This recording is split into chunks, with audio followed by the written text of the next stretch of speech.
So the entire fleet is there as we are under 1 minute away from the first Italian Sail Grand Prix. This is the second event of season number 2, with Great Britain winning the first one back in Bermuda. And just 3 crew members on board. The speeds won't be as high as what we saw in Bermuda, gentlemen, but we should be in for a very tactical, interesting race with 8 boats. Really interesting there. The comms coming off Japan is Nathan saying we have to keep it on the foil here with 35 seconds to go. Got to keep it ripping in this light stuff. If you get below 20 kilometers an hour boat speed, you're really going to struggle. Well, with 26 seconds out now, it's about finding a gap. The top end of the start line, towards the top of the screen for us, is the favoured place to be. 19 seconds to go. The start is crucial. The Spanish in control at the moment. Phil Robertson, who's got their timing right. Paul Goodison's looking bad out the back. Let's see. Here goes Outridge at 9 seconds to go. Is his timing good? It's going to be tight at the top of the line for Sarafagis. And here comes Australia. Slingsby flying in, but there's nowhere to go. And there we go on the gun. Early penalty. Denmark. This is the umpires. Good Denmark, start OCS, by Japan Denmark, there. Good OCS, start by Sarafagis. Target and Spain, it's a target sprint Spain. now for the boats to Mark 1, as Sarafagis and Denmark must get behind Spain before Mark number 1 to clear his penalty. Here we go. It's a drag race.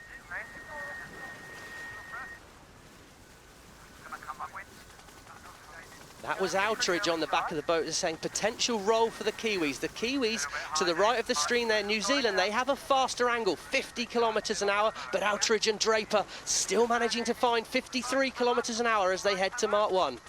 I think the Japanese are just beginning to get affected there by the Kiwis. Lovely time run by Sarafagis driving the Kiwi boat as he puts the squeeze on Nathan Outridge and gets to Mark 1 first. Lovely start by the Kiwi boys. A lot of chatter at gate number 1, and now the big decision. The umpires. Denmark, you have another penalty, additional penalty. You are required to get behind Spain. Get behind Spain. Denmark SailGP and Italy Sail with their second penalty in the first minute. That's a big mistake, but that's a big decision from Outridge there. Today, in this light wind, it's all about finding wind. The more wind you find, the faster you'll go. Outridge, he's renowned as the man in these light winds at finding the best breeze. He'll be relying heavily on Draper and Morishima on the grinder there to keep the boat fast. He's trying to find the better wind. It's going to be interesting when he comes back together with that New Zealand crew. Who's done best on this leg, Fred? Yeah, the Japanese are very off by themselves on this right-hand side of the course as you look upwind.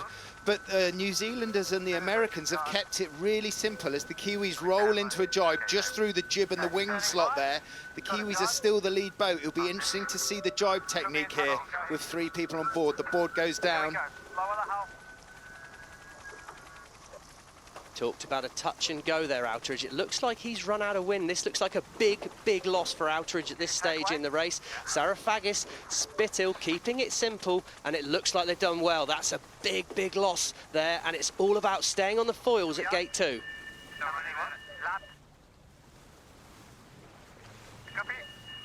That's Sarafagis on the helm there.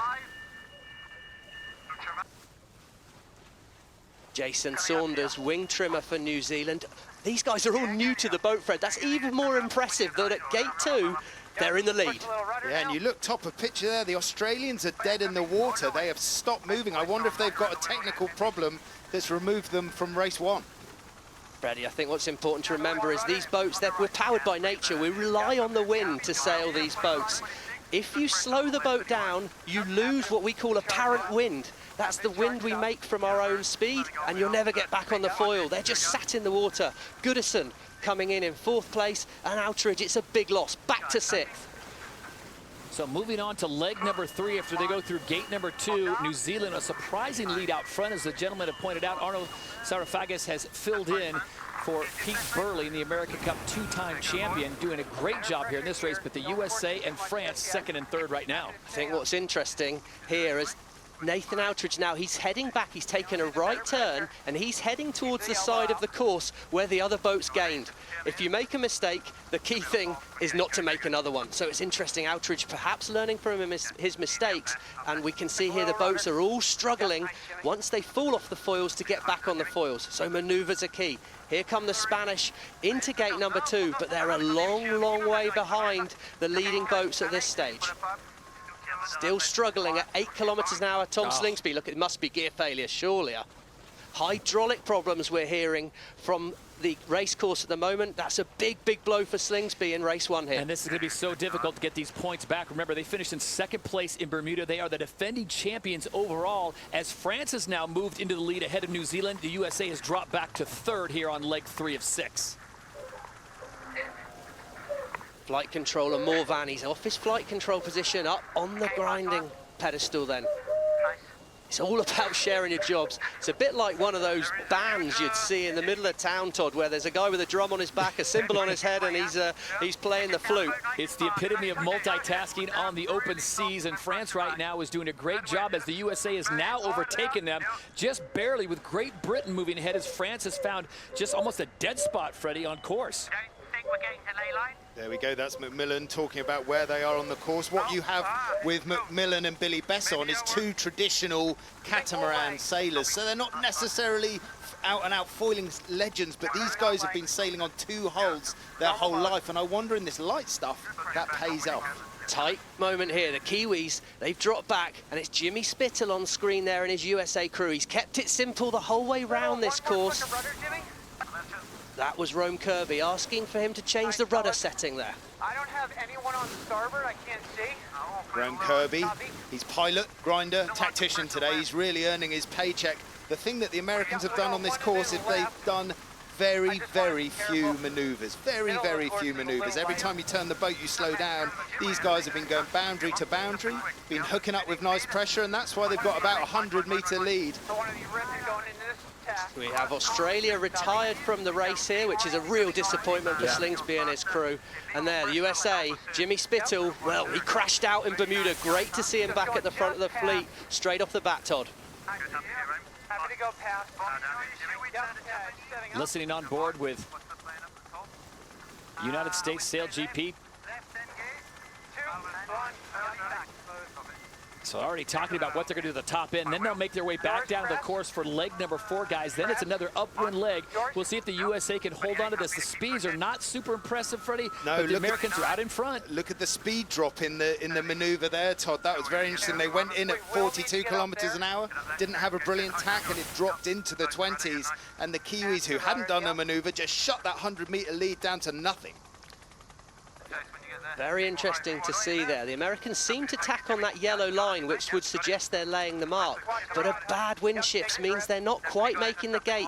You can either sail fast or you can sail a shorter distance. It's all about progressing up the course quickly to make it to the gate, and just squeezing round is Spittle. Wow, he's milked everything out of that. He's made it round, but he's off the foils. Can he take off? 23, wait for it, 24, 25. Magic number here is 30 kilometers an hour. 29, go. That's the voice of Paul Campbell-James, the wing trimmer, talking about the speed and counting Jimmy and Rome into the perfect speed to take off. As they pop the boat, they reduce the wetted surface area, and the speed rockets and then extend their lead down the course as the Kiwis come into 2nd, and there's a great battle for 3rd. Good. Happy on that angle. Little lighter this way. Second place there, Sarah Fagus and the Kiwi crew. 3rd, Besson. And squeezing round the mark, it's Phil Robertson. He has the right of way to go in there. Goodison must keep clear on the British boat. It is tight. Oh, he's so slow, and once again, Outridge splits the course. Back to 6th from 2nd, though, for the Japanese. Do you think Outridge is a little bit worried, heading back to that patch of breeze where he went from 2nd to pretty much last on the first downwind? I think he'd have to be a little bit worried, but I'd trust myself. He's got a gold medal from London Olympics, a silver medal in Rio. He's renowned in this light winds. But right now, Jimmy Spittle and his US crew, we're hearing so many comms, it's just great. That's a great shot of Rome Kirby there. He's the pilot on board who flies both boards, and that's a really tough thing to do in the high-speed Look jibes. at the top of screen, Freddie. That was a terrible jibe. You heard them say, pop the wing, pop the wing.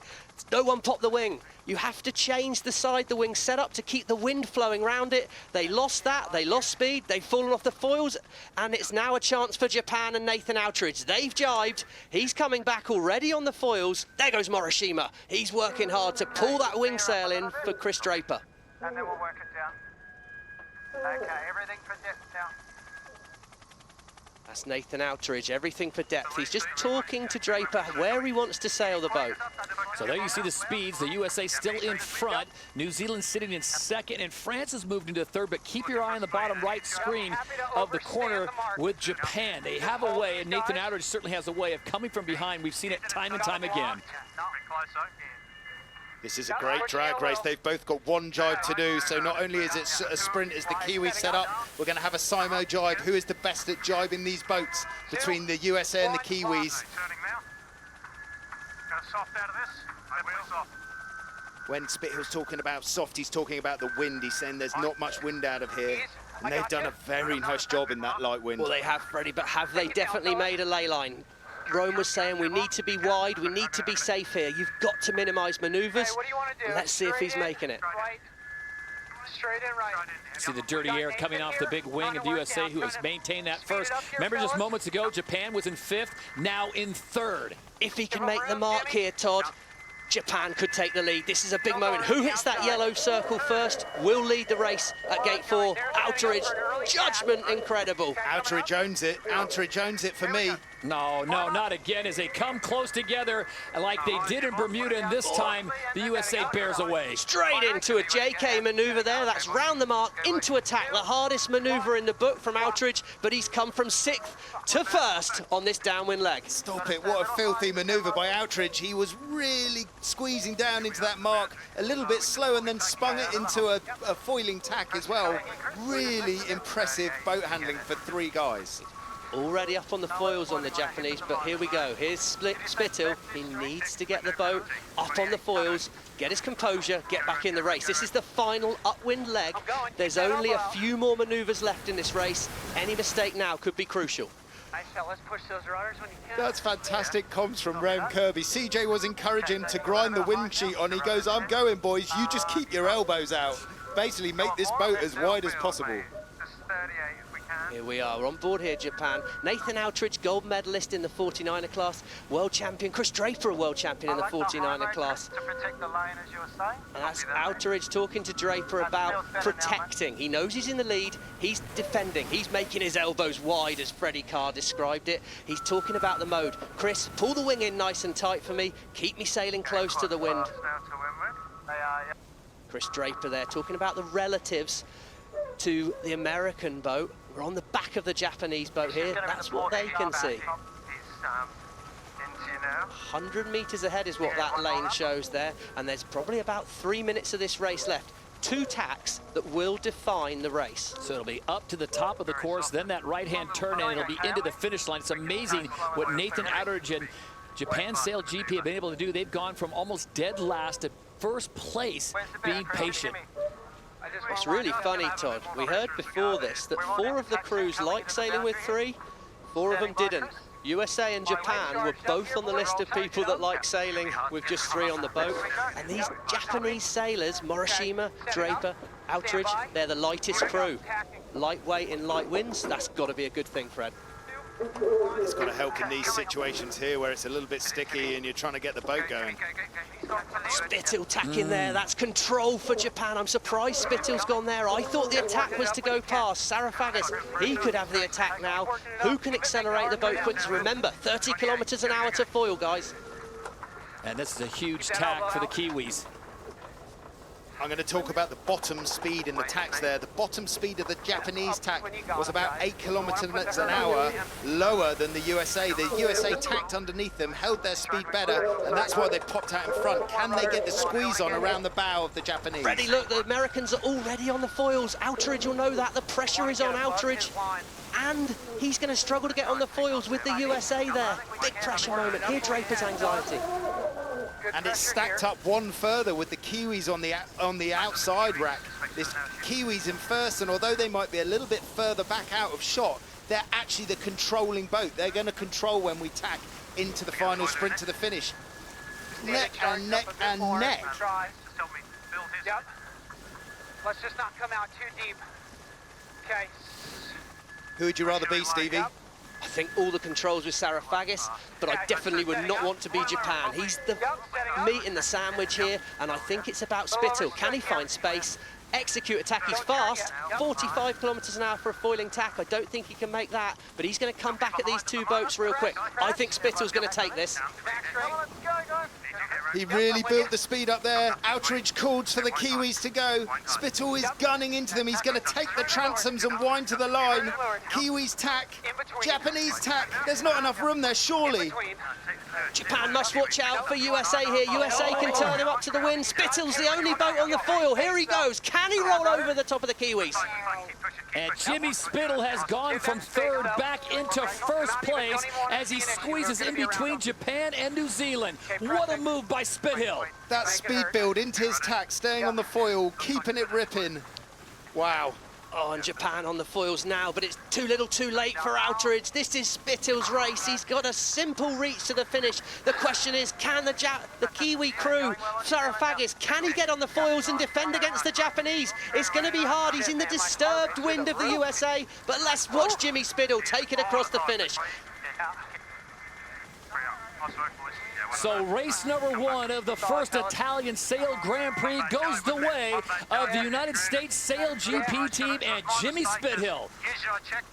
What a performance by Nathan Outeridge as Japan SailGP gets past New Zealand for second place. Those points will be huge. And for Arno Sarafagis, welcome to SailGP as he claims a third in race number one. That was unbelievable, that last little sprint up, and the Kiwis. Fantastic from them. For Sarafagis in his first race in SailGP, I doff my hat, sir. Well, he's a real light wind specialist. I thought more from Billy Besson and the French crew, to be honest. They're coming across the line here in fifth. And the defending champions, the winners from the first event in Bermuda, Great Britain SailGP team, Paul Goodison, bit of a baptism of fire for him there. Light winds very hard in these boats, but he's going to need to step things up as the day goes on. What a race in light wind, but very excited as it came down to the end. I guess the big question I have, guys, before they got to that sixth leg in the fifth gate and Team USA was going so far out, it looked like, where are they going? They're going farther distance. They're going to cut it. Yeah, they were building speed and building speed. They knew it was going to be all about the tack, and it wasn't a foiling tack. But again, I come back to my bottom speed in the maneuvers. Their bottom speed was 30 kilometers an hour. When the Japanese and the Kiwis tacked, they'd have been down in the high teens, low 20s. And that's why we saw him thread the needle. Off he goes. Race win. Great race win, and the Danish crew here following back in seventh place. They'll be disappointed there. A little bit of comms on board from Tom Johnson saying he fell off the foil. That's what can cost you. And they had a penalty off the line, didn't they, where they had to get put behind the Spanish, and the umpires just kept chucking it at them until they're at the back of the fleet, and that's where they finished, apart from the Australians who had to pull out. So with Australia having to abandon in the midst of race number one, they are the big losers on the day for race one, finishing in 8th place, just with Denmark coming in 7th. Spain will finish up. So the pre-start has begun. We are coming up on 90 seconds to go on the second race of 3 scheduled today. Freddie Carr and Stevie Morrison, that was an exciting race. Wasn't high speed like we saw in Bermuda, but very exciting. As Jimmy said, that final tack was the game winner. It was great sailing for me. It was super tactical, and it really, really is a test of multitasking. These 3 aft sailors, the back 3 in the cockpit, I mean, they are learning in every maneuver. This is only that they had 1 practice day sailing like this. First time they've raced like this. I saw the Australians up and ripping there with a minute to go, so they must have got their pump problem solved. So that's good news. We should have 8 boats on the start line for race 2. I think absolutely essential for Slingsby at this stage, and with just a minute to go, we can see the boats already entering the start box. It's absolutely crucial this stage of the race. And before we get to the second race, let's check in with Ali with an update on Australia's boat. Yeah, Australia had hydraulic problems. They were actually leaking oil. There's a whole technical team of engineers and technicians, so like a pit lane crew in Formula One. They can fix most problems with it on a boat out on the water in the matter of minutes. So we have 8 boats starting on race 2. Here we go, and they're late into the start, Tom Slingsby, but he's in a nice position now. It's Denmark. Once again, they were over early last time, but they have good control. I'm watching Outridge at the top of the line, right near Slingsby. Good chance to shut Slingsby out, and he's coming in with 12 seconds on the foil. I think this is great timing from Japan, but there's 5 boats on the start line. The Kiwis in the middle of the line, Sarah Faggis, but it's Outridge. Has he timed it right at the top of the line? Waiting for the gun. Gun there. Penalty Denmark over the line early. They must drop back again. Penalty New Zealand over the line early. Sorry, my mistake there. It's Kiwis must drop back here. Goodison out the middle of the line, and it's all about the speed here now. Nathan Outridge, great timing, fastest angle to mark number 1. Control lies with the Japanese. This is interesting. On board the Japanese boat, they took Bruni, their flight controller, off and have kept their Morishima, their grinder, on. Their pilot came off, their grinder stayed on. Look how active he was on that wing sheet, and they are smoking down this first reach. Chris Draper, we can hear there. He'll be the one using all that power from Morishima to trim the wing sail really quickly. And then once we're look at anybody come away. Nice puff when we go. 1, coming away hard. There's Draper there, nice puff to bear away, and Freddie, you've got to imagine a lot of these teams will look to go straight, and leading at Mark 1, Japan, 2nd place for Great Britain. Race 1 winner, Jimmy Spittle in 3rd. Tom Slingsby, great to see the Australian crew back in the race, and first to jibe away in 4th. So Slingsby takes a page out of a chapter of Nathan Outridge. This is what Nathan Outridge did, remember, in race number 1. He went away from the rest of the fleet, and this time Outridge goes to the softer side of the course. Guys, you think that was a smart maneuver? I do think that's a smart move. He's learned from race 1, standing by. Outridge takes the wing sheet. He's now controlling the wing, flying the boat and driving as they turn down into the jibe. Here we go, he says. Here's the boat turning. And lands, looks like a foiling jibe with a pop of the wing. And again, my rake. Outridge doing it all on the Japanese by the sound of it. Nice jibe there, and the Australians, they found space, but have they found more wind? Outridge lost a lot here in the last race. It's not looking good to me at the moment on the Australian boat. We can see them nearly falling off the foils there as Outridge decides to do another manoeuvre. He's chasing the wind on the other side of the course of the Australians. He doesn't like what the Australians have done. And here, Great Britain, Paul Goodison, Jimmy Spittle. He's going to have to give room to the British, but they're both split in the course. Look, that's a long, long way to sail, Freddie. They're keeping it simple, but that's a lot of meters to throw away. They really, I mean, the Brits would have had a hard turn to split gates with the Americans there, so they chose to follow them round. If they'd done a jibe round up there, they could have possibly lost the Danish and the Kiwis as well. Phil, looking at the angles they're sailing, like the wind is shifted left. You can find more wind and sail faster, or you can find better angle and sail a shorter distance. Outridge is renowned for finding that wind or that shorter distance. We're going to have to see how this decision plays out.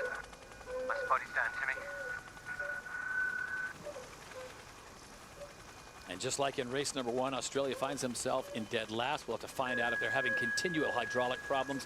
But it is Japan in 1st, USA 2nd, and Spain now sitting in 4th, just getting passed by Great Britain. I don't see anybody. Okay, I've got them. They're both on port still. Outridge there. Chris Draper trying to help him know where's the other boats. It's key, you know where your opposition are, Fred. Well, they didn't know where their opposition were in Bermuda when they crashed straight into the Americans, so maybe they've worked on their onboard comms talking about the other boats. Here we go, Great Britain now, into the tack there.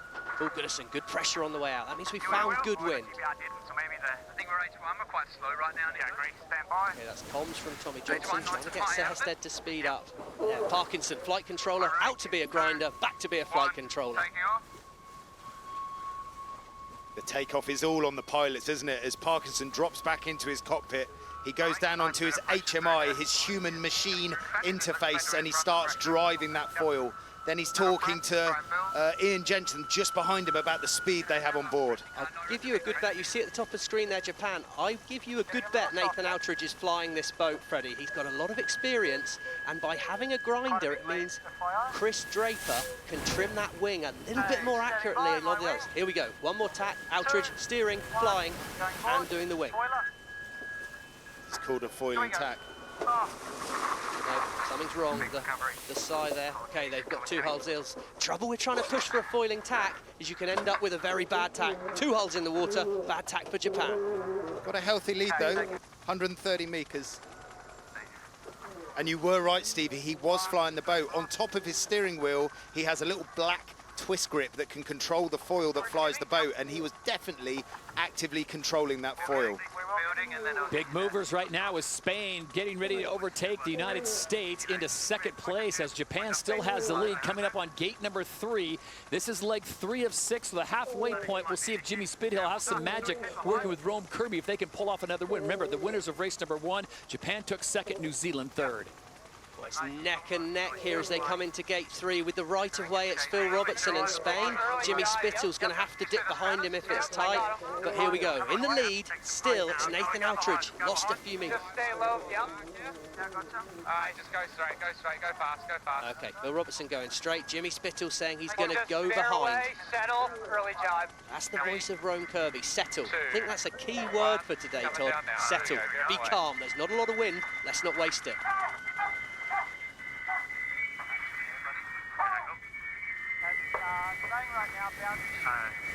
See Rome Kirby working out of one pod, grinding the one in front of him and not in his normal position. Todd, I tell you, he's doing 3 jobs out there at the moment. He's flying the boat when he's not grinding, and he's doing tactics. Getting light, feels there's less wind, into the flight control now. And let's remind the folks at home that are watching this, there's normally 5 crew members on board, but because of the light wind, they decided to lose some of the weight, so that's losing 2 crew members. That means you pick the 3 best guys. Of course, Jimmy Spithill's going to be on there, and he has to make the decision who to take with him. Well, there's 3 best guys, or is it about weight, Freddie? I don't know what you'd go with. I think weight would be crucial for me, and I don't think you could ever lose a wing trimmer and a helmsman. We're looking at the heads-to-heads here between the Japan and the USA, and really impressively in this light air, Rome Kirby has kept the American boat flying out of the water the whole time. We saw that 1 touchdown by the Japanese on that last tack, and that's why they're down at 94%, but they're still leading the race coming into the last leeward gate. We're comfy to do right. What's really impressive, guys, is you think about what Ali Vance reported on water, that the air blowing around 15 to 18 kilometers an hour, and they're flying 45 to 50. Well, that's right. I mean, these boats, powered by nature, and the efficiency of these boats, this is why it's a race for the future. The technology on these boats is where sport and where our planet is going to need to go. And this is SailGP pioneering that as we race for the future. Yeah, those batteries being charged by the sun, they're doing their job. Go, boys. Looking upwind, yeah.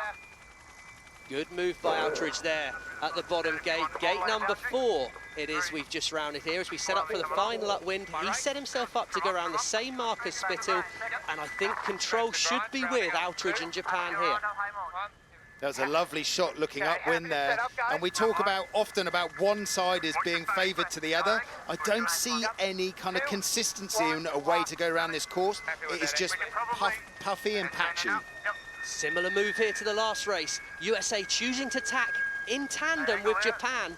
He gained a lot of control from that tactical manoeuvre last time. He can perhaps control Japan's speed here. I think Japan have done a better tack. See how it pays out over the next 30 seconds, but interesting, USA choosing to lead the tack in a one-on-one situation there twice in a row, but it shows Spain is up to second at the moment. So Japan continues to lead as Spain moves into second place. The USA has been sitting in second. They've dropped back to third. Great Britain, haven't heard much from them. They are currently sitting in fourth after a 5th place performance in the first race. And teams that really need to go, Denmark, obviously. Australia looks like they are back up and running again, and there is France coming into view. 48 is a good number. Massive, yeah. Nathan Outridge and Chris Draper, constant communication on board the Japanese boat there, talking about their... Right height, Nathan, right height. Happy there? Yeah.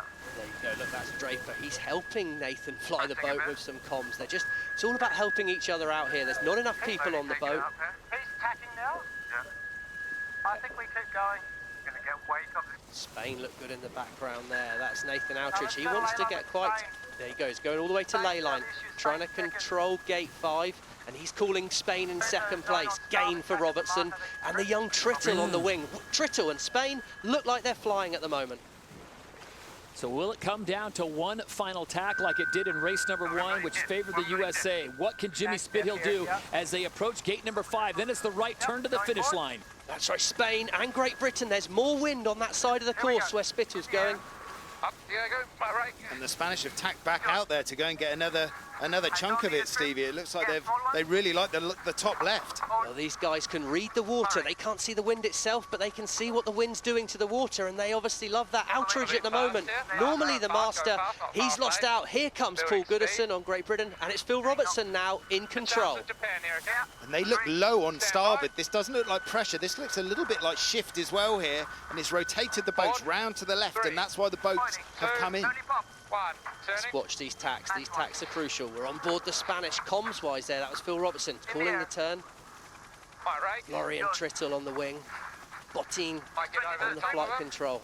Could be about to happen to Japan again. He's not going to lose it on the final run to the finish again, is he, Nathan Outridge? Look at the speeds. Look at the speeds. The Japanese, look at the speed drop in the tack.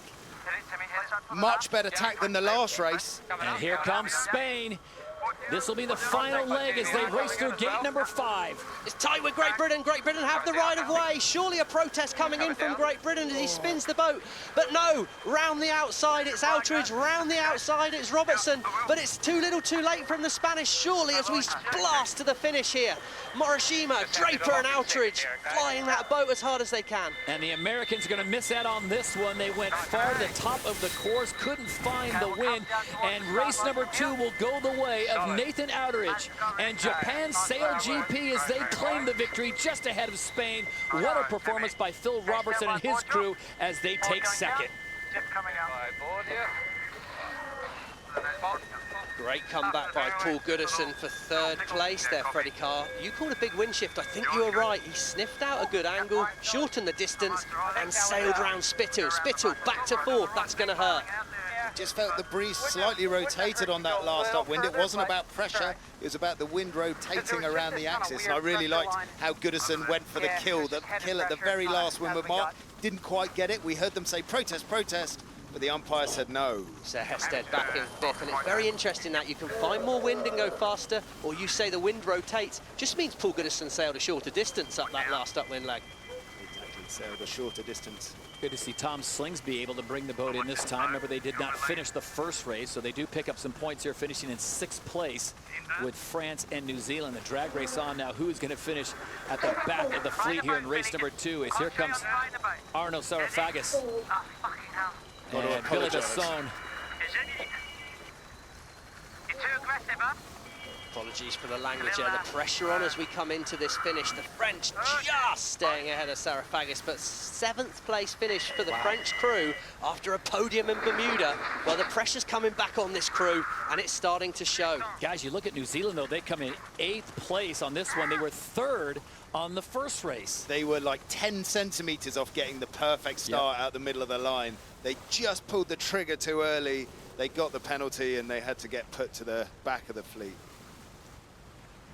You talk about teams that really need a win, it's got to be on Australia. Australia's got to get a win, don't you think, in this 3rd and final race?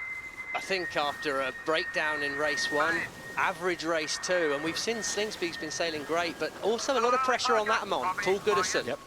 Hey, but let's not forget, like the Brits were in Bermuda last time, you can be 6th overnight and win the regatta. Look there, penalty on Australia. Outside the boundary, he's going to need to start behind. Unforced error from Slingsby. Wow, he's making today hard for himself at the moment. Might be the motivation Tom Slingsby needs, though, as we come in with 50 seconds to go until the start. And the Danish, here they are, tacking in. That's to tack for boundary. It was a messy tack. Look, the boat leaps up out of the water. With 40 seconds to go, this is not a good position to be in for the Danish Rockwall crew. It feels like they'd be very far out the back of the shot there as we jump on board with the Japanese. They must be middle of the line. French are diving in front. French look early.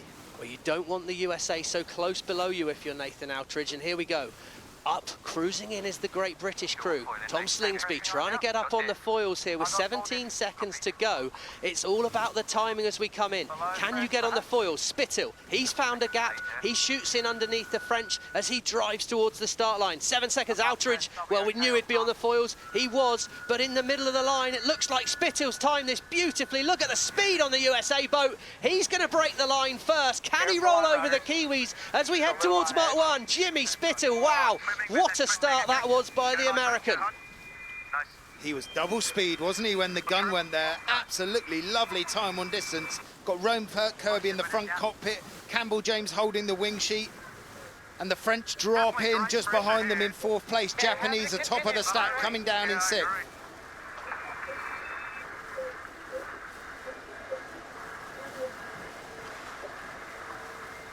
So the USA traveling at nearly 60 kilometers an hour in just 20 kilometers of wind. France sitting in 2nd, Japan in 3rd, and then New Zealand in 4th.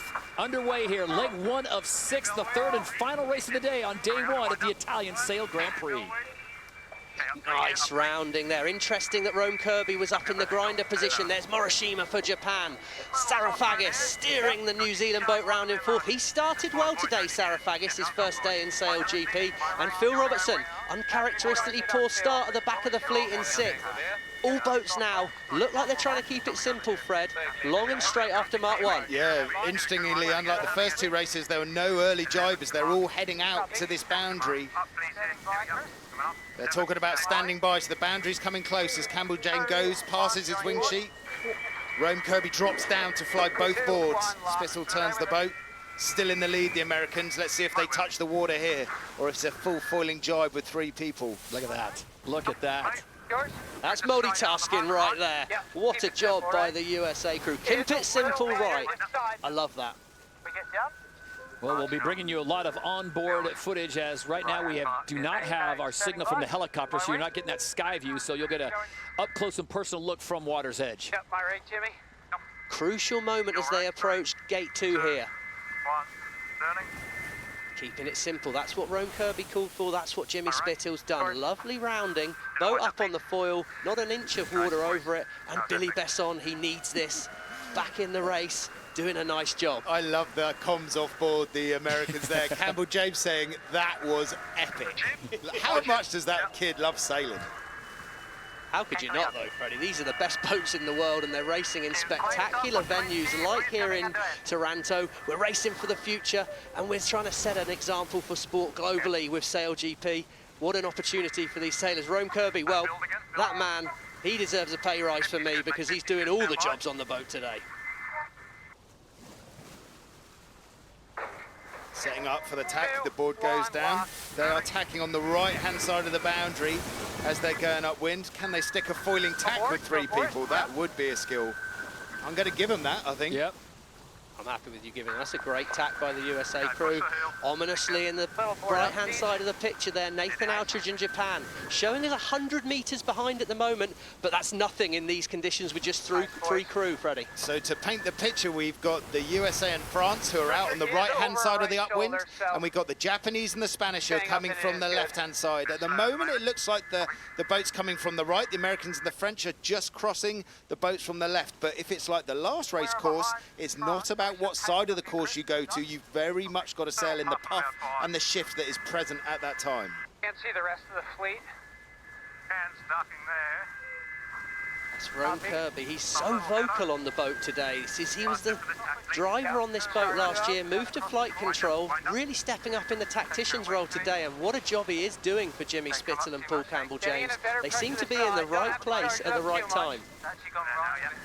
I find it very interesting that all the sailors are tethered into the boat for safety reasons, for obvious reasons, and Rome Kirby, unlike the Japanese boat here, has got to lean forwards to grind because his tether won't let him get to the pedestal, whereas when we're on board with the Japanese, Morishima really quite comfortable when moving it a lot.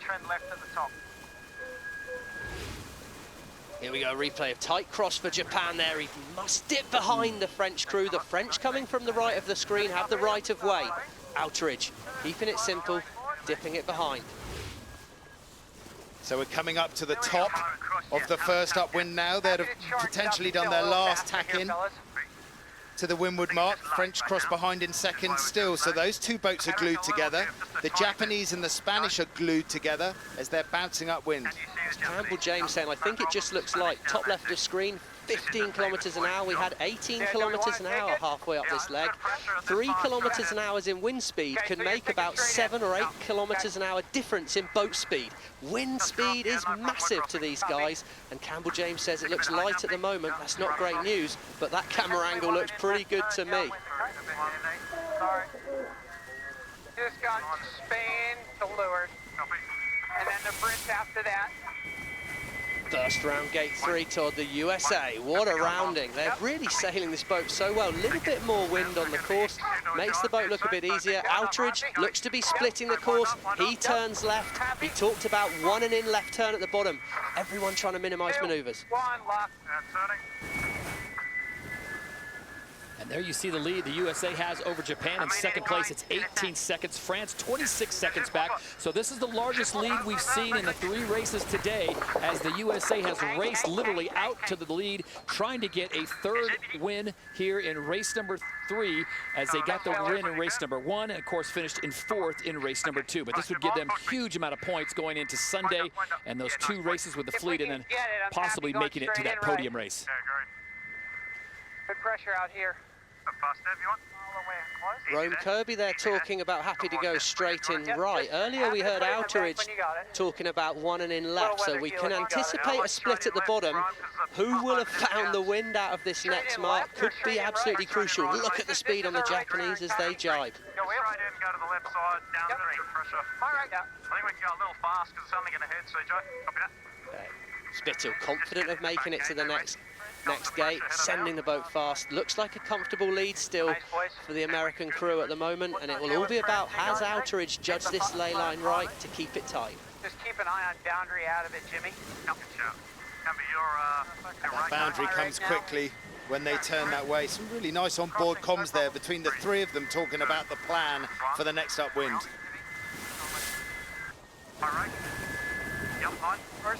The boundary comes quickly for the Americans this way. They've got to be looking to set up pretty quickly. Okay. Setting up. Stand by. Yep. Campbell James said 15. That's 15 seconds to boundary. You do not want to sail out the race course. You get a penalty. Boards on the lock. There we go. Press a Lovely little, tap. Siege. Keep pressing.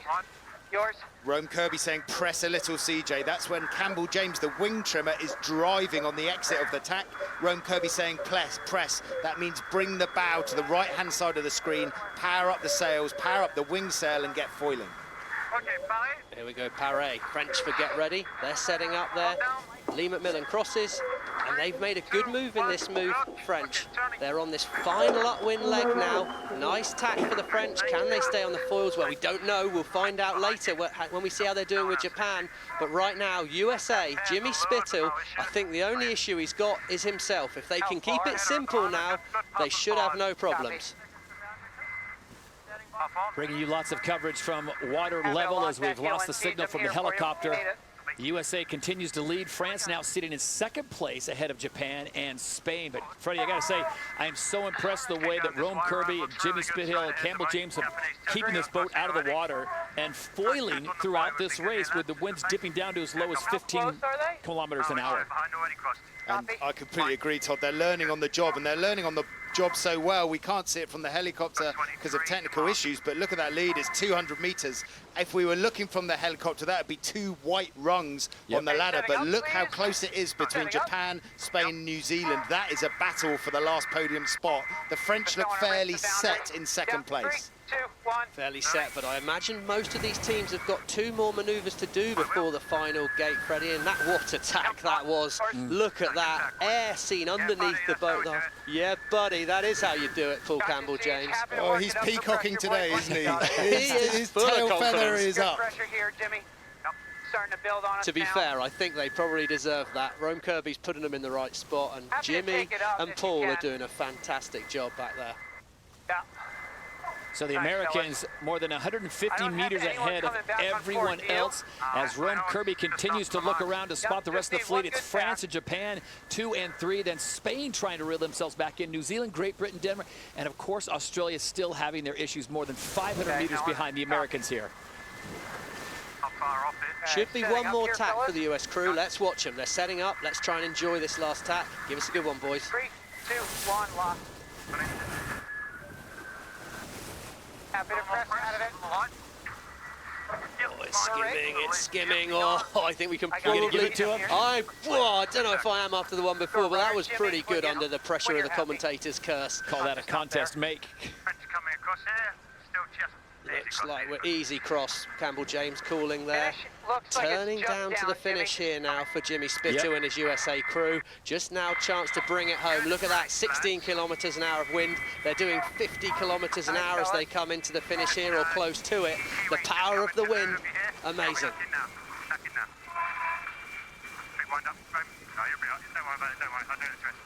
I got you. I'm here if you need it. And with 19 kilometers of wind, the USA has run away from this one as France has moved into second place, Japan in third, but no one's going to catch the stars and stripes here on race number 3 as Jimmy Spithill, the man known as the Pitbull, comes back and claims the third race. What a performance by him and his crew. So for the Americans, it's a first, a fourth, and a first. That is a great start to this two-day event. Spanish crew up to fourth there. Phil Robertson doing a good job at Besson. He needed a big result in this race 3, and he got it up to second. But look at that, we talked about Great Britain and Australia needing a good race. They haven't got it. I think Outridge is not going to be over the moon about that. He was up there early on in the race. He dropped back a bit, but still a very good day. Well, he had a good first 2 races in Bermuda and followed it up with a 5th in the 3rd race, lost momentum. I think that's a great day for Nathan and those boys, all on the top in the top 3. Yeah, Nathan Outridge gets the full set of the podium, a second, a first, and a third. Penalty GBR relative Denmark, penalty GBR relative Denmark, not entitled to room at the mark. Oh, Goodison there trying to force it in at the finish line. That's costly. That drops him from 6th back to 7th. Denmark sneaking past him at that final turning mark. It's been a tough, tough day for the new British driver there. Penalty clear with that big manoeuvre for the British crew now. They have to spin it up to the finish line, but out the back, well, who'd have thought that? 1st and 2nd in Bermuda, 7th and 8th at the end of race 3 here in Taranto. Doesn't take long for a lot to change, Freddie. Not at all.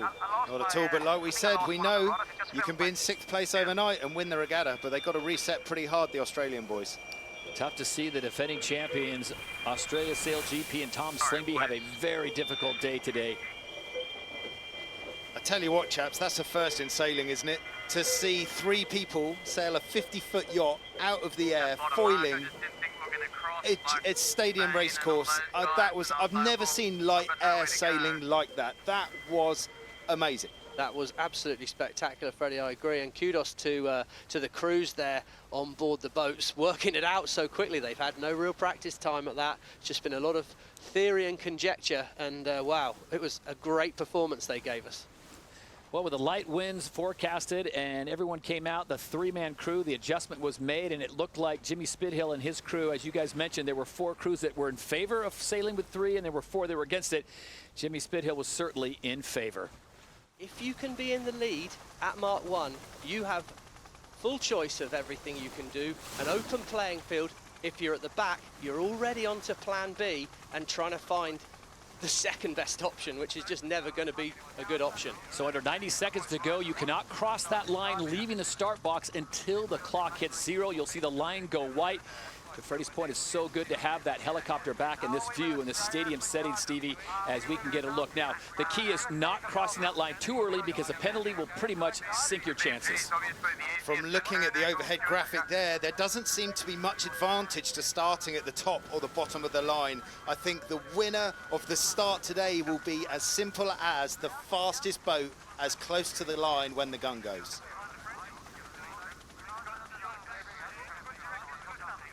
You hear all the pre-race chatter going on as we are now 45 seconds away from race 4, which will be followed by race 5. After that, only the top 3 point getters will be in the final race of the day.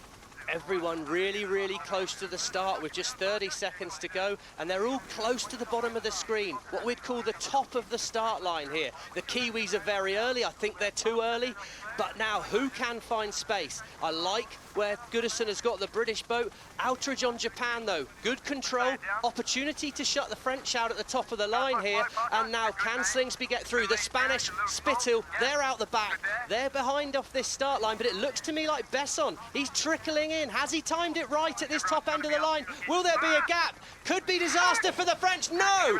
No room. Green there. Clear start. And New Zealand, Sarah Faggis. Wow, he was so aggressive. Here go the New Zealand crew. Coming in here. Start, guys. Nice pressure coming our way. Okay, Wow, what a lockout job there by the Kiwis. Shut the door on the French. We thought they were early. They were perfectly on time. Everyone else was late. What are you looking at now, Stevie, for the Kiwis going into Mark 1? It's really dropped off this wind, Fred. We're hearing now, that's Maloney. He's talking about lifting the boat out of the water. They're trying to build speed here, Fred. It's really hard This to is the go free. umpires. Penalty. The umpire's trying to figure out. Penalty Japan, relative Australia. 2 penalties. Nathan two clearly penalties didn't have to room on the Japan, start line relative either Australia. there. He's going to have to drop back behind the Australian crew. This might not be too costly for Japan. And amazingly there, the Kiwis are the only boats foiling on the whole fleet. The rich are getting richer into Mark 1 as everyone else is just on one hull. Freddie, when you're out in front, you have clear wind, and you need that clear wind to get you up on foiling. Huge lead for the Kiwis. Which boats are next on the foils? Spithill somehow found his way through below the fleet, but it's Slingsby on the foils, and Japan. Outeridge pops the boat onto the foils. These boats can now start charging. It's the French and the Spanish, 3rd and 4th before today in the overall standings. They're at the back of the pack. What a start to the race. What a start indeed as New Zealand gets offensive and defensive, protecting that line, guys, as we get a chance to go back and see New Zealand's play again. That was amazing, the way they blocked the French out, left them nowhere to go, and Billy Basson having to pull off to the right-hand side and basically do a U-turn. Here we are, back on the replay. We're on board the front here of the Kiwi boat. The boats to the left of the screen, the Japanese, they can't squeeze in. There's no room. The mark is just off to the left of the screen. There it is. He forced Besson out. Besson had to bail at the last minute. He's not entitled to room. Aggressive, but brilliant. Back on board the French now. He's trying to thread the needle between that red mark and the black Kiwi boat there. Here isn't entitled to room. There isn't room, and he's out the way there. And a little bit of French excitement early in the roof. Disaster.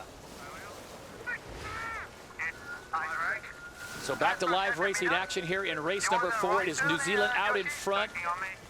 What a great job by Arno Sarafakis filling in for Pete Burling, and New Zealand has the lead, 174 meters ahead of Australia. USA sitting in 3rd.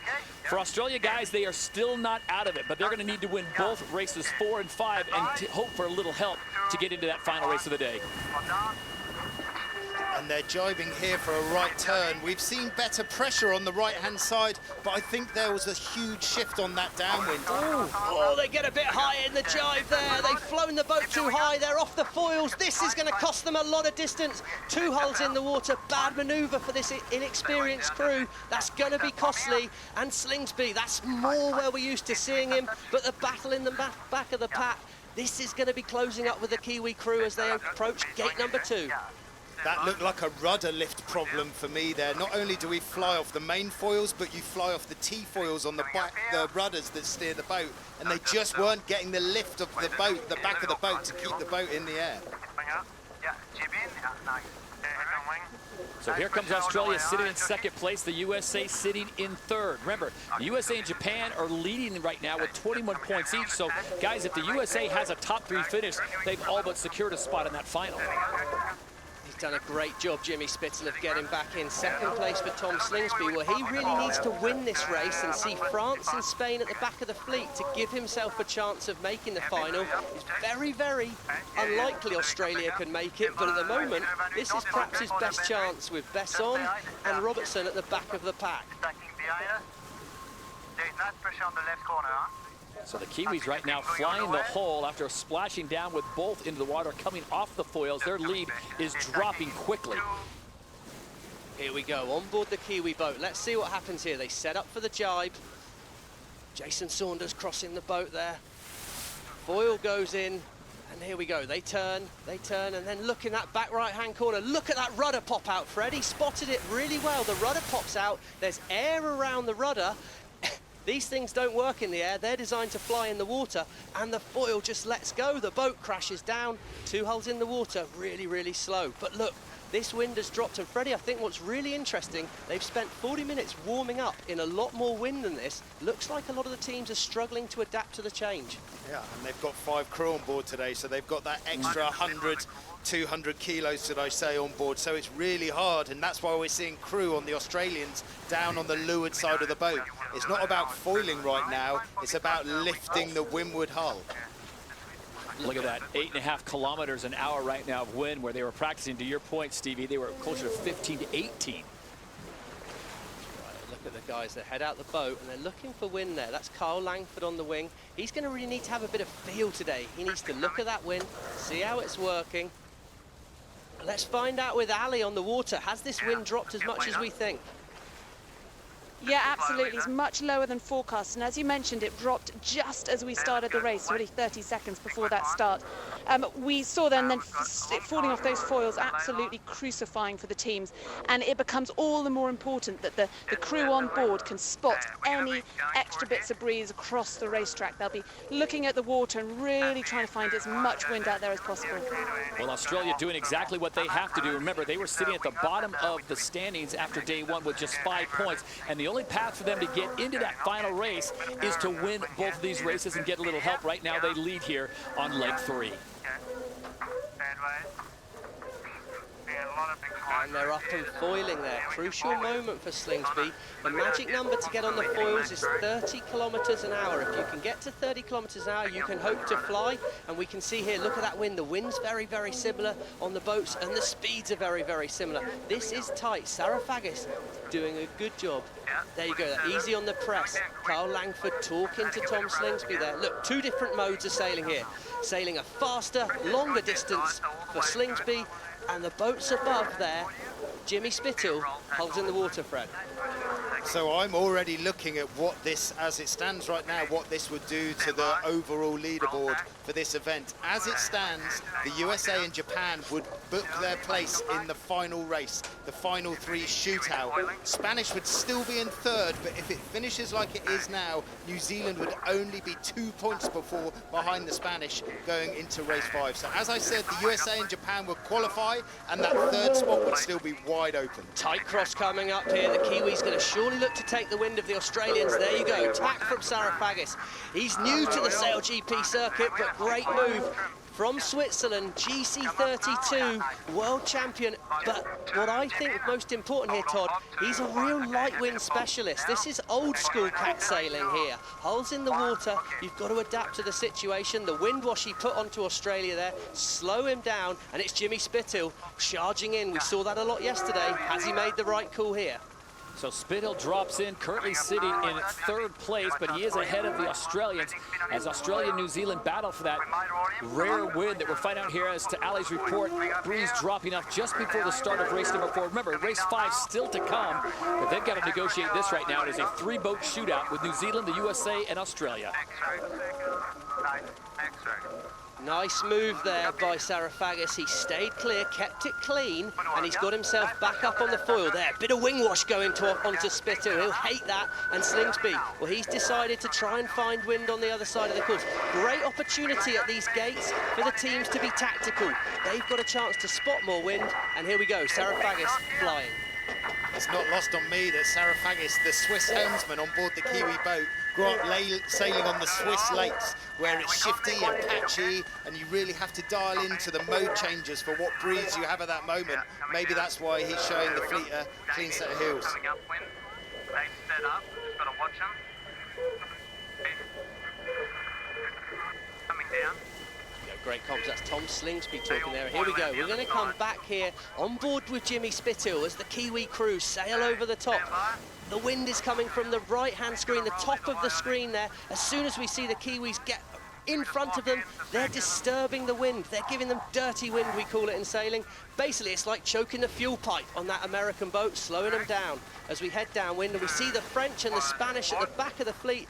They're nearly a leg behind, Fred. These light winds, you can just lose so much so quickly. Well, the French lost off the start, didn't they? They got shut out at the start, and that is race over if you're going to start like that. A big pressure start for the French, and they got it so wrong. And they were sitting 4th overall with 13 points coming into this, so an 8th is an absolute disaster for them. But that's how it stands. Spain not much better, currently sitting in 7th place. They were in 3rd in a podium position for the time being, but now Australia doing exactly what they need to do. They were in last. They need to win 2 races to have any shot of getting to the final. It is still New Zealand, USA, and Japan right now, your top 3. And that's the head-to-head, New Zealand versus USA, 1 versus 2. The key difference is there, the race fly time at the bottom. The Kiwis have flown 50% of this race. The Americans have only flown 40%, and that's the difference we're seeing on the water. Look at that in the background, Nathan Outridge in Japan. He's sniffing back into this race, renowned in the light winds for finding the wind, and he's not going away anywhere. Looks like all the boats will take a right turn at the bottom here, trying to set up JK we heard there. Get ready for a quick manoeuvre around the mark here.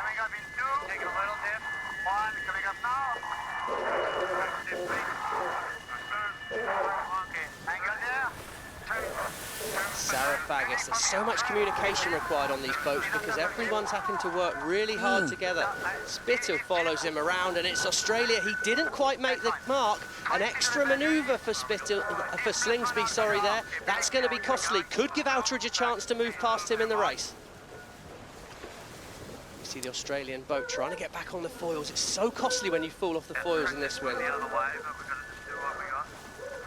So everyone heading to the top of the course, that left side trying to forward more breeze. Tom Slingsby rolls the dice. We'll see if it comes up. And there's the JK coming from Nathan Outridge in Japan SailGP. So now you've got 4 races battling for that top position here in race number 4, with race 5 still to come. And going into race 5, I'm looking at the overall leaderboard and what this means. As it stands in this race, if they finish as they are, the USA and the Japanese would qualify for the final 3 shootout. As it stands going into the final race, New Zealand and Spain would be tied on 19 points, with the Brits just 5 points behind on 14. What do you want to do with this, Zach? Saraphagus talking to his tactician there. He's using Andrew Maloney and Josh Jr., Finn world champions, as tacticians.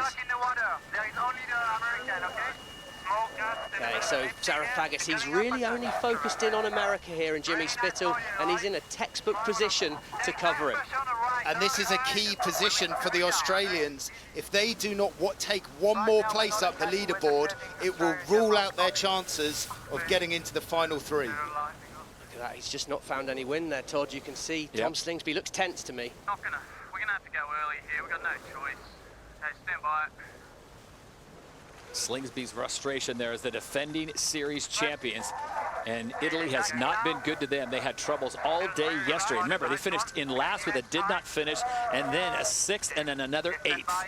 Well, we're within the last 2 or 3 minutes here. There's 1 tack left for all the crews except the Kiwis. The Kiwis have got 2 more to do, but now they set up, they head to gate 5, we see at the top of the screen, and it's the short reach to the finish. Slingsby, he's running out of time here in Taranto. This is getting hard for him, but Saraphagus, wow, the New Zealand team have yet to win a race in SailGP. Could Arno Saraphagus, Jason Saunders, Andy Maloney be the guys to make that happen on board? Great work for this crew. They're happy, 1 and in, just 1 more tack for the Kiwis. Can you imagine Blair Tuke and Pete Burling sitting at home watching this, shouting at their tellies and cheering their boys home? And they are preparing for the Olympic Games in Tokyo coming up, so Arno Saraphagus gets the call. GC32 world champion, foiling boat expert, doing a great job here, the first race on Sunday. I've got to reiterate here for the Australians, they need to leapfrog the Japanese to keep their hopes alive of getting into the final 3 as they just drop behind the Danish and the British.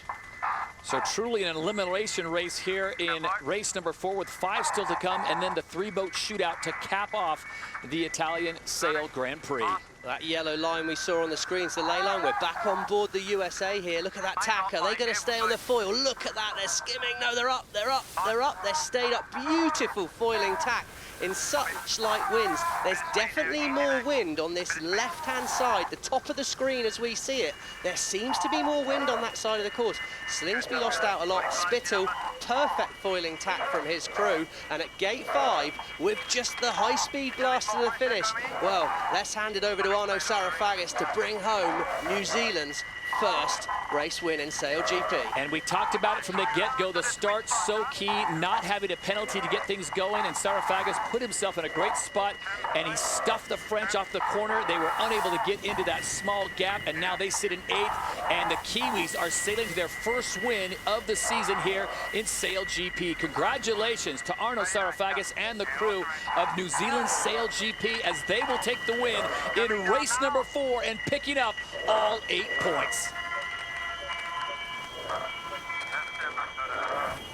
So now we're going to put Freddie Carr to work with his abacus to start doing the math, because as New Zealand comes in and claims that 8 points, it looks like the USA will probably grab 2nd. Japan looks to be holding on for 3rd.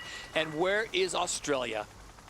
It's a great performance for Jimmy Spittle looking ahead in the day. I always think these days, when you come into the day in a good position, you're sort of looking good for the final. It's easy to just try and coast to the final, but I think a really key word in sport is momentum, and I think momentum is key looking ahead to this final for Spittle.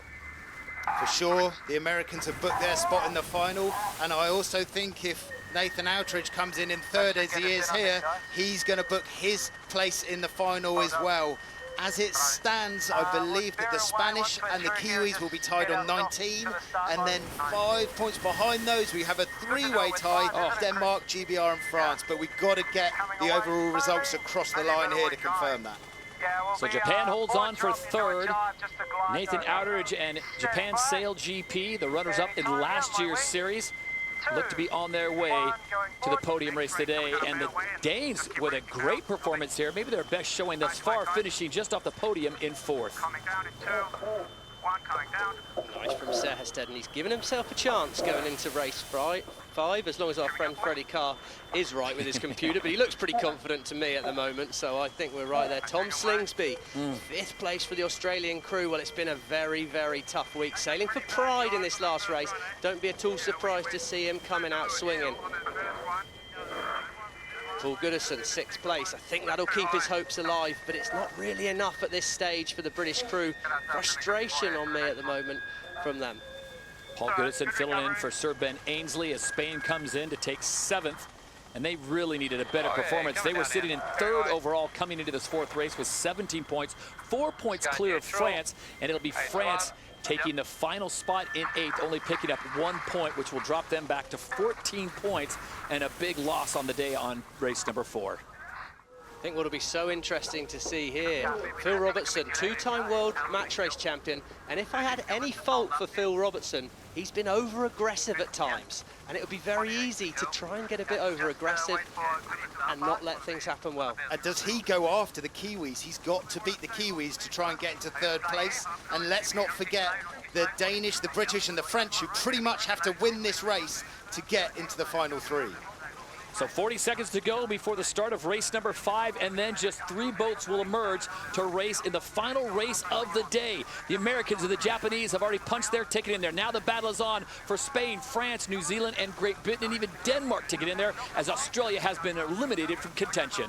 22 seconds to go till the start. Outridge and Spain here, they're really close to the start line. Sarafagis looks like he could have a gap to dive through in the middle at 14 seconds, but who can get on the foil? Robertson needs to find some space. Sarafagis backs away. It looks like Outridge has control of the start line here with 5 seconds to go. We're turning. Can Robertson fit in at the top end of the line here, or will he be shut out by Outridge? Oh my word, at the top of the line, breaking the line first there. It's the USA, but they're over the line early. They must drop it. Robertson, Outridge has taken him out of the start line. Oh my word there. Targets Japan. Wow. What an aggressive move. Outridge has shut down Robertson's weekend. Oh my word, Jimmy Spittle must drop back, but that's not the story. Slingsby boosts away and it's Denmark at the bottom of the screen. Where can they get themselves at mark number 1? Remember, they need a top finish to make this final race as well, Freddie. Oh, the Japanese were already in the final and they shut the Spanish team out. That is the most aggressive thing I've seen. If you were going to go to a final, would you rather Sarah Faggis or Phil Robertson in there with you, Freddie? I wouldn't fancy either of them. They both duff me up. So the USA penalized as well, crossing the line too early. It's Australian Tom Slingsby with by far his best start, best performance so far here at the Italy Sail Grand Prix, but they've already been eliminated. They cannot move on to the third and final race. Nice rounding there by Sarah Faggis. He kept that very calm and simple, nothing too risky. Nice move there. Slingsby, he boosts away. Denmark, well, it won't be enough if Sarah Faggis can stay there. But we're now setting up for this bottom gate. Try and keep it simple if you're on board the Kiwi boat. Sailing fast, sailing smooth, as we move off down this short downwind leg. Here we go, on board Australia, as we see Slingsby up on the foils. He timed this start beautifully on board the Australian boat, coming in over the top of Goodison. Sarah Faggis to the left of picture there, but it was perfect. Look how easy it is when you get it right on board there, but at the top of the screen, shutting the door, was Nathan Outridge. Oof. Tight move for Slingsby, so close. I think Slingsby's great at this reactive type of starting. Full traffic jam as they came off the line. The Americans a little too early. They had a penalty. Not a big loss for them because they are already into the final race. Now it's Australia racing for pride as they come up on gate number 2. And then it's Denmark, New Zealand, and Japan. Nice round in there by Slingsby, and it's going to be interesting. The Danish, they choose to head towards that favoured side of the course, Freddie. There looks like good wind. It's darker water up by the Spanish and the French boats, and that's where Sehested has set. What a time to find your form if you're Nikolai Sehested. Yeah, we talked about they needed a momentum-shifting result, and this momentum-shifting result, if they stay in second or move to first and the Kiwis fall further down the ladder, could see them go into the top 3. Pretty interesting for me here, Todd. Sarah Faggis has chosen to follow Denmark. He knows the Spanish are too far behind now, surely to affect him. So he's keeping it tight to Denmark, making sure there's no big number of boats between the two of them. And this could be the Kiwi boat, led by Sarah Faggis, making it to the final. Get this boat back up for 30 kilometres an hour is the magic number. And the boat lifting out of the water there. Look at it, struggling to get up in the air. Not quite foiling. So an update on what the overall leaderboard would look like if the results stood as they are. We'd have the Kiwis qualifying in 3rd place on 25 points. The Danish would finish 4th in 21 and the Spanish on 20 and 5th. But those 3 positions could switch on this light and shifty race course. On board with Sehested there talking to us. He's trying to look for the other boats around him. It's tight. What I want to know is where has Nathan Outridge come from? The last time I saw him, he was shutting the door on the Spanish with a penalty. He's now showing up on the leaderboard in 1st place, sailing towards the favoured side of the course. What's that guy done there? He's fast in the light. He's fast in the light. It doesn't matter where he is in amongst the fleet. He just has the ability to move forward. This is the umpire's penalty New Zealand relative GBR. Penalty New Zealand relative GBR. So the Kiwis are going to have to drop back behind Great Britain, and that is going to be a huge, costly mistake.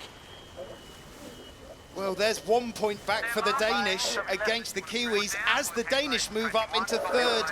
This scoreboard is very dynamic. Could that be the thing that leapfrogs the Danes above the Kiwis? Heard umpire Craig Mitchell there. That was a port and starboard incident. The Kiwis clearly thought they could cross in front of the British, misjudged it. But umpire Craig Mitchell, wow, he is not going to be a popular man in New Zealand right now. We didn't see how close it was, but he still got the penalty. This distance he has to drop will be growing all the time. There's the blue line. He needs to get back behind that blue line. That's a long way back. That's a long way back for the Kiwis to get behind the Brits. They're going to lose 2 boats here. This is the umpire's 2nd penalty onto New Zealand, not doing it quick enough. Still relative Not GBR, be still booking a relative holiday in New GBR. Zealand if I were Craig Mitchell right now. And at gate number 3, Tom Slingsby, he knows how to lead a race, doesn't he? He's around gate 3, up on the foils. Outridge, I have no idea where he's come from. No doubt some good wind shifts, but more importantly, good boat speed. And going into this final for Nathan Outridge, surely seeing Jimmy Spittle in last place is just the kind of caveat he needs to boost him in. Seherstedt still doing a great job, but now being chased down by Great Britain. And Paul Goodison, I think this mathematics is about to get a bit harder, mate, because I can see the Spanish coming into shot as well as Denmark round in third and Seherstedt looking for opportunity. So leg 4 of 6, they'll go down, come back, and then it's the blast to the finish line. Japan goes back into the lead, just barely ahead of Australia, but keep your eye on Denmark. Remember, Australia's been eliminated.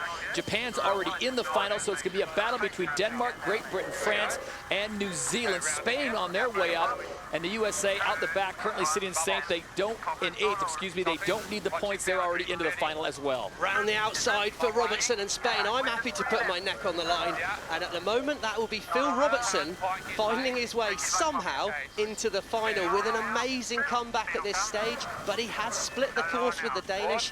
Has he found wind? And he needs to keep that Kiwi boat behind him, Freddie. Big news with that last mark rounding. The Spanish have recovered into 6th place, the Kiwis in 7th. That would put the Spanish in the final on 23 and the Kiwis on 21. The Danish is still hanging in there in 20. We've got 1 lap to go and it is all on. Breaking news from Freddie Carr as the points continue to change. Remember, the Americans are already into the final, so are the Japanese. Australia out in front, they cannot move on, so keep your eye in the middle, 3, 4, 5, and 6. Here we are, we're on board at the gate number 3 here, and we see the Kiwis, a last-minute tack, 2 holes in the water. Spain, Phil Robertson, Florian Trittel, Diego Botin coming round the outside, and could that be the moment that sees them make the final? Well, Outridge and Slingsby split the gate at gate number 4. The final chance now on this upwind leg. Seherstedt, brilliant to see the Danish crew improving through the day, but it's tight with Robertson. He looks like he's maybe lost some more places. So the Danish here have got to overtake and get into first or second in this race. It looks unlikely the distance they are behind. Therefore, the battle is between Spain and New Zealand for the final spot. Attacked by the Danes there. Oh, bow just went down a bit there, Todd. That's just the balance of the new foil and the rudders swapping over. The timing not perfect. Bow dropped in, that's no good. Tight at the bottom gate here. Here comes Paul Goodison, rounding up the Spanish boat. Phil Robertson in 5th. Besson charging back to 6th, but at the moment it's good for Phil Robertson. We're on with Phil. So the New Zealanders need to overtake a boat to put the pressure on the Spanish, or hope the Spanish drop a place. They were so far behind the Spanish off the line. We just heard there, Freddie, Phil Robertson, New Zealand tack, we tack. He's only focused on Arno Sarafagis and the New Zealand crew. He's no idiot. He knows where the points lie at the moment. Oh man, how costly is that port starboard for the Kiwis on that first upwind? It's costly, but look, the Spanish are stuck in the water. The Kiwis are foiling on the screen as we look now. Sarafagis has executed that manoeuvre better. It's not going to be easy. 75 metres would be my guess at the moment, Todd, on that sheet there. And we can see the fly time, it's nearly level, but the boat speed on the Kiwi boat right now, that distance is coming down. When the boats come back together and get close to each other, Sarafagis will be the boat on starboard tack with the right of way. So quick update here in race number 5 with 1 race to go. It's Japan leading the way. They are already into the final race of the day. Australia has been eliminated because of not enough points. Denmark, Great Britain, France, and Spain and New Zealand are still all battling it out to see who will join Japan and the USA in the final race of the day. And remember, points do not carry over. So if the Kiwis overtake the Spanish here, they'll be tied on points and it would go to a tie break, and that would be the team that finished ahead. It is a match race between these 2 boats coming together in the middle of the screen. What will Phil Robertson do? Will he face him and tack in his breeze? Kiwis did a bad tack, well commentated, Phil, I agree. They spun a bit too far. Phil Robertson will find some space, set up to the right as he is. 1, turning. Look at that boat. Oh, that's my wheel. Florian Trittel takes the wheel out of the tack there, and they were quickly up on the foils. I think that tack was good enough as somehow Nathan Outridge, maybe we call him Harry Houdini after this one, Yeah. Todd. He's come from shutting out the Spanish at the start, and he's looking to charge his way to a victory here in race 5. Well, Phil Robertson may get another shot at Nathan Outridge after that maneuver, as looks like Japan is going to take the win in race number 5. They don't need the points. They are already into the final. Australia will come through again. As we've mentioned, they have been eliminated from making it into the final. But Nathan Outridge, again, guys, it's a light breeze situation. Put your money on Outridge and SailGP Japan. They did a masterful job. It'll be Outridge winning another race here at the Italian Sail Grand Prix in race number 5. Great race by Outridge and his crew there. Some come back, sailing the boat fast. Slingsby nice to see, but the real race, here it is. The Kiwis and the Spanish.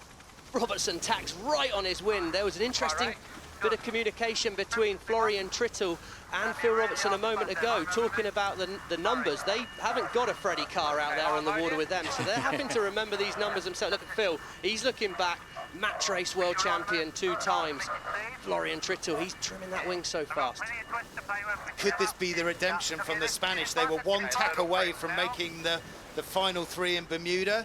They're in that same position on the race course, and they nailed that tack. And that could be the tack that sends them into the shootout.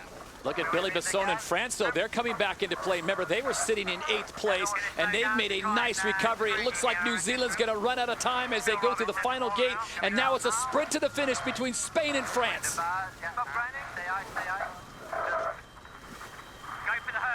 Billy Besson must keep clear if he passes on the right-hand side of our screen. No, look at that. He lines up behind Phil Robertson. It's possible to feel relaxed in these boats. Will right now be feeling relaxed. He's got a nice straight line into the finish here. Besson's not getting past you from there. Yeah, Phil's figured it out. He said, I think we probably take that on the overall. And Phil, I think you're right. I think you're going to finish with 23 points, New Zealand 21, Denmark 20, GBR 19. Each one. Means a lot to that Spanish crew there. Look at that. Barber on the bow, Nettie the grinder behind him, super experienced offshore sailor, and Sarah Faggis. How what could have been? Oh, gotta be honest, that port and starboard incident, tight cross. Be interesting to hear back from Craig Mitchell at some point. Sarah Faggis there, he's apologising for the cross. Wow, what a costly cross that has turned out to be. And I hope it wasn't my late interview with him that caused him to have such distress here in race 5. Well, I'm going to blame you, Todd, even if he doesn't. Jimmy Spithill bringing SailGP United States team in, finishing in 8th place. It's all good. They did not need the points. They were already into the final. So you wonder how much of this is recon. Did the Americans go out there and say, okay, let's do a little recon on the course and see what's available as we get ready for the final race? Not for me, I don't think so, Todd. I talk a lot about momentum in these, and the number of times we've seen boats definitely in the final having an average race before the final means you haven't got your flow. I'd want my flow, I'd want to be winning. I think going into this final, Outridge has to be the favourite on that Japanese boat.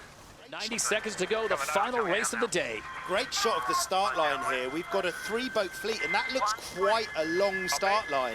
I think that gives all 3 boats to get their own clean start. If they want, they don't really have to engage and can do a perfect time run. Certainly going to be key. Here we go, 110, time to kill. That's Phil Robertson. Big split. Japan and Spain finding each other already. Slowly. Boundaries at 60 coming up. Am I on? 40 to burn. That's Chris Draper there, 40 to burn. That means they're all still very early for this start. Here they go. They're all going to tack together for their last final run in with 48 seconds to go. There's the boundary. Don't go over that. All 3 boats are going to spin together. It's the Americans top of the stack. Spain are diving down to the bottom. It looks like the Japanese will line up in the middle. Certainly looks at the moment like Robertson wants to be off that, what we'd call the bottom end of the line. It will be at the top of our screen. Spithill, I like where he is at the moment. He's got the most space. Space is going to be key, and Outridge looks late at the moment. Has he timed it right? Robertson turns towards the wind, 18 seconds, and he's already on the foils. It's going to be Robertson out of the middle of the line. He's coming in, and Spithill on the foils at 11 seconds. That was Robertson a little early. Spithill, he's straight and true. So is Outridge at at the bottom of the line. It's going to be a drag. Robertson looks early to me, 2 seconds. Breaks the line early in the final penalty. Spain must drop behind those two boats. Great start by Outridge. Great start by the USA. Penalty Spain. Relative and they said that I'm going to be early here, but we've got to live with it. The only boat that didn't get a penalty. Oh no, they're all clear, and the Spanish are clear. They drop in behind the Americans. Fastest angle to Mark 1 is Spithill. He hit that line on the bee of the bang. That's Ron Kirby there, happy to continue straight. Keep it simple, you've got the lead. They're going to be ahead at Mark 1, and he wants to stretch to boundary, try and minimise manoeuvres. The final race of the day here in Italy. Amazing, guys. You think back at the first event down in Bermuda, none of these three boats were in that final race. We've got completely different, and for the USA and Japan, this time in Bermuda, they were both in the dock with damaged boats watching. Well, there you go. Outridge apologising, not happy with his start there. It's tight, second and third, but a good lead. 7 seconds for Jimmy Spithill at Mark 1, and Outridge won't like Spain trying to push over. Here we are, on board Japan at the start here, trying to find a gap. Outridge has happened to come through a bit late. He will have known here he was struggling, and he had to get the speed on. Wasn't going to end up with as fast an angle of his like. Coming in, and it was Phil Robertson over that line early on the Spanish boat here. Has to turn up aggressively behind the USA boat, clear his start, and then get back in the race, fast towards the next mark. And it was the Spithill, the Pitbull, great start. So the current situation right now, leg 2 of 6 in the final race of the day. The Americans have the lead, but here comes Japan and Spain quite a bit ways away. See the wind holding around 16 kilometers an hour. Yep. Stand by. 5 seconds, probably. 5, 4, yep. Standing up. Here we go. Rome Kirby multitasking yet again. So that's straight from the handles to the coffee grinder where he controls that main foil. Flight controller eye, that's flying the big foil that we see the boat balancing on there. Not their best work, but they're up on the foils already, and they've got a comfortable lead. Outridge in second. Phil Robertson looked for an opportunity, but it's not worked for him yet. The Americans are stretching here, so what do you do with your outerage? Are you going to try and get a split on the Americans, or do you cover Phil Robinson and the Spanish and try and bank your second place? This is where the 3-boat finals are really fascinating for me. It's never over. Freddie, if it's me, I'm not looking backwards until this time in elapsed time. Robertson in third, aggressive. You wouldn't expect anything less from Phil Robertson, and in that third place position, what attack. But the Americans at the top of the screen fall off the foils. They've fallen down. Robertson executed the tack well. Look at Botin, straight over on the handles, now down to flight controller, and the Spanish are foiling. That lead will be coming down. Spithill needs to get on the foils soon. We go back. A lovely move by the Spanish. They carried their downwind speed into the roundup and used that speed from the roundup to buy one tack on the upwind and stayed on the foil. And that's why we're seeing them rumbling along here with their speeds, the highest in the fleet, 40 kilometers an hour, versus the other boats in the lighter breeze, only in the 30s and the 20s. And the Americans finally get it up on foil, but look how much they've lost as Spain has gone from third place. It looks like they're about ready to take over the top spot. I'm not seeing much more pressure here. Building speed for tack.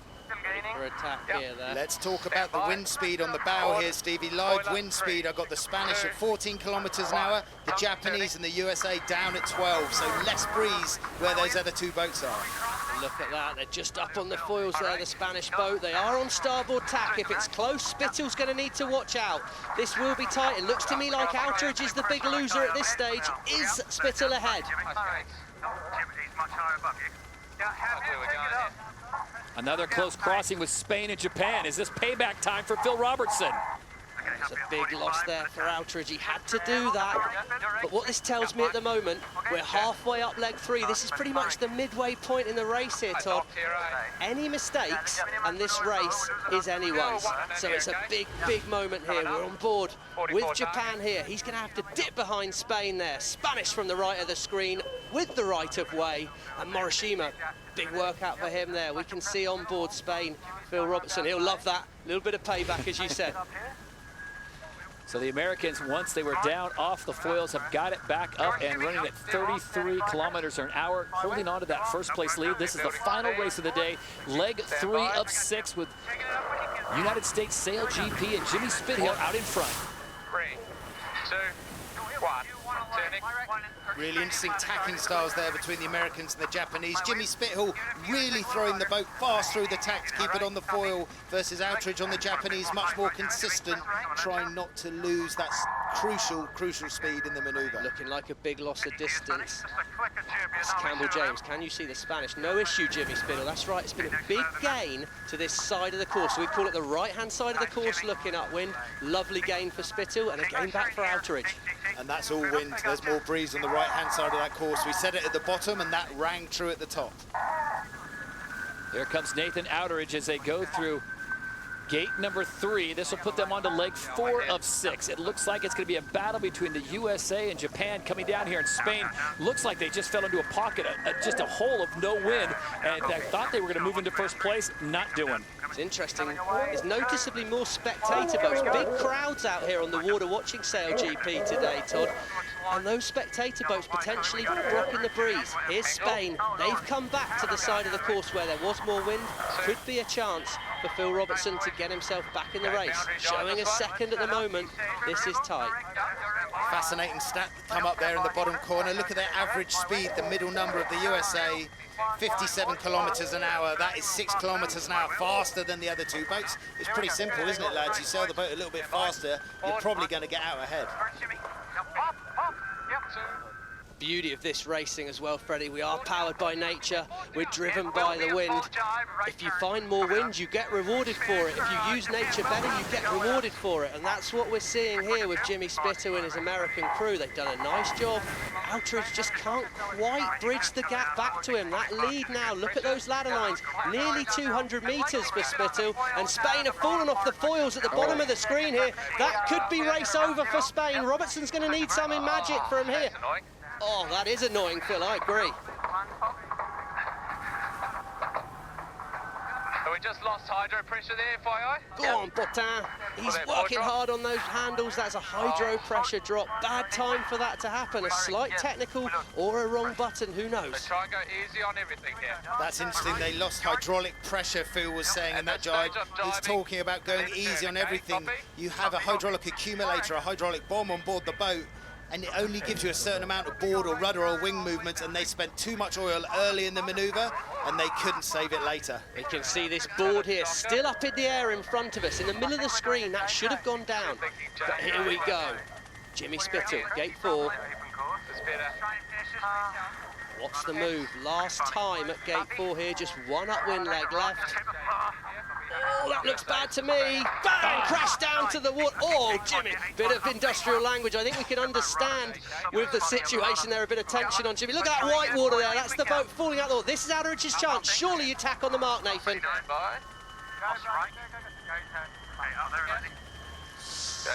Silky smooth from Nathan Outridge. This is it.